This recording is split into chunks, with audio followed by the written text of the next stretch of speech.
ચાલો મિત્રો, આ પહેલાંના પીરિયડમાં જ્યારે આપણે ભેગા થયા ત્યારે મેં તમને હિન્દીમાં સવૈયા કવિ રસખાનની કવિતા એના વિશેની મેં તમને 2-4 પંક્તિઓ સમજાવી હતી. હવે પછીની જે પંક્તિ છે એને સમજવા માટેનો આપણે પ્રયત્ન કરવાનો છે. હવે હિન્દી ભાષા છે એટલે આપણે બોલવાનું પણ હિન્દીમાં રાખીએ એટલે થઈને પ્રશ્નોના જવાબ લખતી વખતે આપણને એની અનુકૂળતા રહે.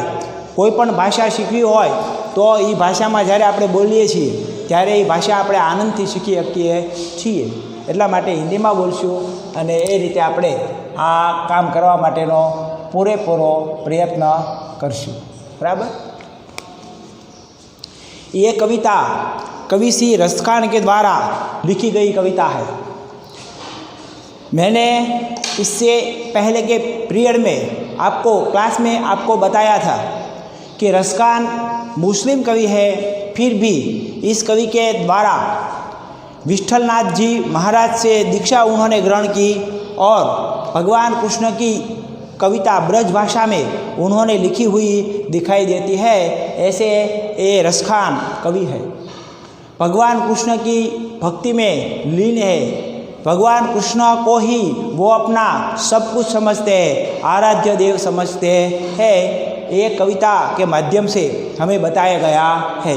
ये जो 4 पंक्ति है वो 4 पंक्ति के द्वारा कवि हमें भगवान कृष्ण की भक्ति में वहाँ की स्त्रियाँ किसी प्रकार प्रभावित होती है, उसका उस पर क्या प्रभाव पड़ता है, वहाँ के लोगों पर भगवान कृष्ण जब ब्रज में रहे, गोकुल में रहे, तो वहाँ के जो गोपीजन है उस पर क्या प्रभाव पड़ा, यही बात ये 4 पंक्ति के माध्यम से हमारे सामने रखी गई है कि कृष्ण जब उसी जगह पर रहे तो वहाँ के स्त्री और पुरुष, गोपियों और ग्वालों पर कौन सा मोहित करने वाला प्रभाव पड़ा, ये पंक्ति के माध्यम से हमें बताया गया है. यानी कि ये पंक्ति भी, ये 4 पंक्ति भी कृष्ण के सिवा गोकुलवासी के हृदय में कोई नहीं है, ये बात बताई गई है. इसी प्रकार की मोहित करने वाली छवि, इसी प्रकार की मोहित करने वाली मुरली उन्होंने गोकुल में बजाई कि सब लोग इसके भक्त बन गए. ये बात ये पंक्ति के माध्यम से यहाँ बताई गई है. जो दिन ते वह नंद को छोहरो या बन धेनु चराई गयो है. जो दिन यानी दिवस, जो जिस दिन से ते वह नंद को छोहरो, ते वह नंद का छोहरा यानी कि भगवान कृष्ण नंद और यशोदा के यहाँ गोकुल में अपना बचपन बिताते हैं. वसुदेव और देवकी उसके जन्म देनारा माता पिता है और उसका पालन पोषण नंद और यशोदा के द्वारा गोकुल में होता है.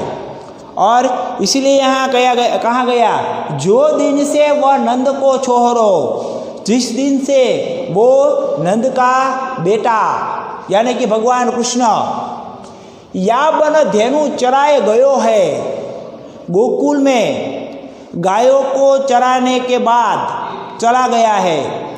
अब कृष्ण गोकुल में नहीं है, लेकिन गोकुल में उसकी याद हमेशा के लिए हमेशा के लिए बनी रही है. कई साधु संत सज्जन पुरुष गोकुल में इसका दर्शन करने के लिए आते हैं और यमुना या अन्य उसके किनारे पर हुए वृक्ष से भगवान कृष्ण बचपन में खेले थे यहाँ पर रहकर, वो यादें आज भी गोपी भूल सकती नहीं है. उस यादों को बार बार वो याद करती हुई कहती है कि जो दिन ते वह नंद को छोड़ो, जिस दिन से ये नंद का बेटा या बन धेनु चराए गयो है, इसी वन में धेनु को गायों को चराने के बाद चला गया है, फिर भी लोग उसे भूल नहीं पाते, उसको बार बार याद करते हैं. मोहिनी ताननी गोधन गाई के बेनु बजाई रिझाई गयो है। मोहिनी ताननी मोहित करने वाली, ताननी तान राग, जो मुरली का राग था, सुर था, वो उसे मोहित कर गया। मोहिनी ताननी मोहित करने वाला वो सुर, ताननी गोधन गाई के, गायों का वो जो समूह है गोधन, गाय के गायों का वो गोधन है, वही धन बेनु बिजाई रिझाई गयो है। बेनु वासली बजाई रिझाई गयो है। तब से वो मोहित करने वाली, जब से वो उसकी मोहित करने वाले सुर की बंसुरी बांसुरी बजा कर गयो है, बजाई गयो है। तब से जब से वो इसी प्रकार की बांसुरी का सुर बजाकर चला गया है, तब से मोहिनी ताननी, मोहिनी यानी मोहित करने वाली बांसुरी, ताननी का सुर, गोधन गाय के, गोधन के बीच इसी प्रकार का सुर बजाकर बेनु बजाई रिझाई गयो है, सबको मोहित कर गयो है।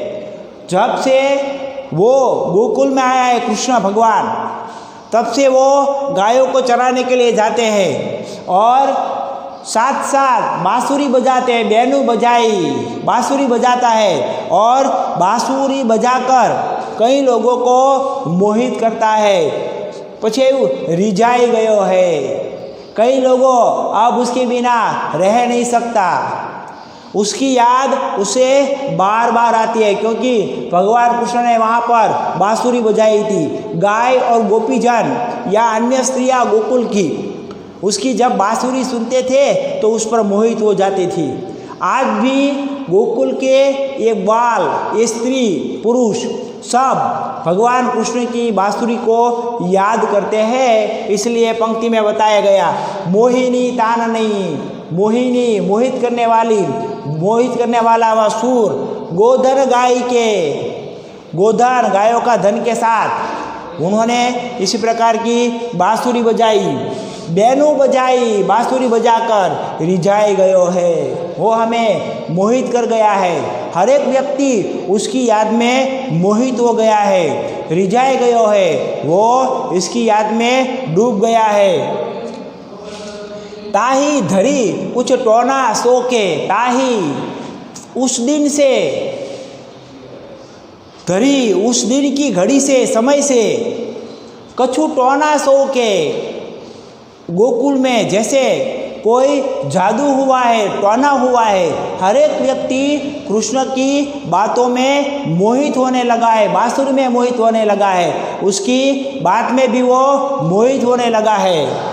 ताही धरी उस दिन से, समय से, घड़ी से, कछु टोना सो के, कोई जादू करके कृष्ण भगवान चले गए और गोकुलवासी जैसे कोई जादू करने वाला व्यक्ति चला जाता है, फिर वो चला जाने के बाद भी लोग उसे याद करते हैं, उसी प्रकार कृष्ण सब लोगों के साथ इसी प्रकार रहे, बांसुरी बजाई, धेनु चराई, आनंदित समय उन्होंने उस गोप जनों के साथ और ग्वालों के साथ और गायों के साथ, स्त्रियों के साथ प्रसारित किया है। इसलिए कोई उसे भूल नहीं सकता, सब लोग गोकुल के उसे याद करते हैं। या रसकान भी इसी पंक्ति के माध्यम से गोपी की पीड़ा, ग्वालों की पीड़ा हमारे सामने व्यक्त करते हैं। ताही धरी कुछ टोना सो के, उसी दिन से, उसी समय से कुछ टोना करके, जादू करके वो नंद का छोरा चला गया। रसखान हिय में समाई गयो है, रसखान कहता है, कवि का नाम है वो रसखान। वो रसखान कहता है कि जब से वो यहाँ पर गायों चराने आया और बांसुरी बजाकर ग्वाल और स्त्रियों को मोहित कर गयो, तब से रसखान हिया में समाई गयो है, रसखान के हृदय में समा गया है। रसखान उसे भूल सकता नहीं है। रसखान उसे बार बार याद करता है, क्योंकि वो इसी प्रकार गोकुलवासियों को मोहित करके चला गया है। उसकी याद रह गई है, ये यादों है मोहिनी करके यादों रखकर वो चला गया। कौन काहू की कानी करे, सिगरो ब्रज वीरा बिकाई गयो है। कोई न काहू कहे, कोई किसी को कुछ नहीं कहता, कोई अब किसी को कुछ नहीं कहता। को न काहू की कानी करे, कानी का अर्थ होता है प्रवाह। ब्रजवासी लोग कृष्ण की याद में इतने डूब गए हैं कि वो किसी की परवाह भी नहीं करता, परवाह भी करता नहीं है, अपना काम छोड़ देता है। और इसी प्रकार कोई व्यक्ति किसी व्यक्ति की परवाह नहीं करता। को न काहू की कानी करे, कोई किसी व्यक्ति की परवाह नहीं करता, क्योंकि सबके हृदय में वो कृष्ण बसा हुआ है। वो बाल कृष्ण की छवि, हंसता हुआ कृष्ण, बांसुरी वाला कृष्ण, उसकी यादों का वो चिन्ह गोकुल का बार बार लोग देखते हैं और अपना काम भी भूल जाते हैं। कोई किसी की परवाह करता नहीं है। उसी प्रकार कृष्ण की यादों में वो ग्वालों स्त्रियां खो जाती है। कौ न कहू की कानी करे, कोई किसी की परवाह नहीं करता। शीघ्रो ब्रज बीर बिकाई गयो है। शीघ्रो એટલે समस्त गोकुल में हर जगह पर, समस्त गोकुल की हर जगह पर शीघ्रो ब्रज, ब्रज में बीर वो नंद का छोरा बिकाई गयो है। सब जगह पर लोग उस पर न्योछावर हो गए हैं। वो अपने हृदय की भावना को परवाह नहीं करते, वो उसकी हृदय की भावना को छोड़ जाता है। कोई किसी की परवाह नहीं करता। सबके हृदय में वो कृष्ण की मधुर बांसुरी और उसकी आवाज़, उसकी याद में सब लोग बिकाए गए हैं, न्योछावर हो गए हैं। इसी प्रकार इसी 4 पंक्तियों के माध्यम से हमें भगवान कृष्ण की बात बताई गई है कि गोकुल की स्त्रियाँ वाले कौन सी भावनाएं, कृष्ण जब गोकुल में से चला जाता है तो किसी प्रकार की भावनाएं उसके हृदय में जागृत होती है कृष्ण भगवान के प्रति। यही ये 4 पंक्ति के माध्यम से बताया गया है। हमें याद रखना है, इसी कविता में हिंदी के शब्दों के बजाय वहाँ की ब्रज भाषा, यानी कि वहाँ की बोली, जिस जगह पर रसखान रहते थे उसी ब्रज भाषा का शब्दों का प्रयोग किया गया है। इसलिए कविता में जो ब्रज भाषा दिखाई देती है, इसलिए थोड़ी कठिन सी कठिन शब्दों का यहाँ पर प्रयोग है, क्योंकि ब्रज भाषा के शब्द है, हिंदी भाषा के शब्द नहीं है। चराई यानी कि चराकर, रिजाई यानी कि मोहित करने वाली, ताही उसी दिन से, धरी, धरी का अर्थ होता है घड़ी, समय, घड़ी या समय, उसी दिन का समय से। टोना, टोना का अर्थ होता है जादू, जादू टोना हम हिंदी में कहते हैं। तो जादू के लिए, टोना के लिए यह शब्द का प्रयोग किया गया है, तो जादू टोना। रसखान वो कवि का नाम है जिन्होंने इसी कविता की रचना की है, तो वो रसखान कवि का नाम है। हिय का अर्थ होता है हृदय।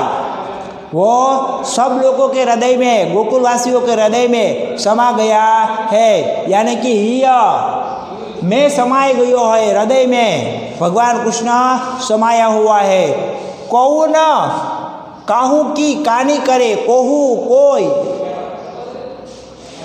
काहू की किसी की, कोई किसी की, कानी करे परवाह करे, कौन किसी की परवाह करे।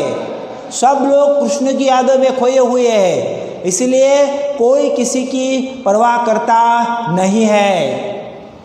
शीघ्रो ब्रज, शीघ्रो या का अर्थ होता है समस्त, ब्रज यानी कि ब्रजवासी, समस्त ब्रजवासी बीर बिकाई गयो है, समस्त ब्रजवासी लोग पर वो न्योछावर हो गया है। तो इसी प्रकार की भावनाएं, कृष्ण भगवान की भावनाएं स्त्री के हृदय में और ग्वालाओं के हृदय में जिस भावना है वही भावना का चित्रण सुंदर ढंग से यहाँ कवि रसखान करते हैं। तो इसी कविता के माध्यम से परीक्षा में ये प्रश्न भी पूछा जाता है। प्रश्न के रूप में हमारी पाठ्यपुस्तक में भी ये दिया गया है कि श्री कृष्ण की मुरली का ब्रज की स्त्रियों पर क्या प्रभाव पड़ा। तो ये 4 पंक्ति है, वो उसी का उत्तर है।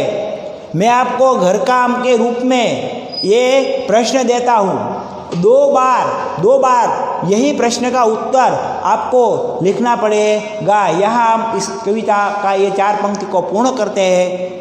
वंदे मातरम, जय हिंद।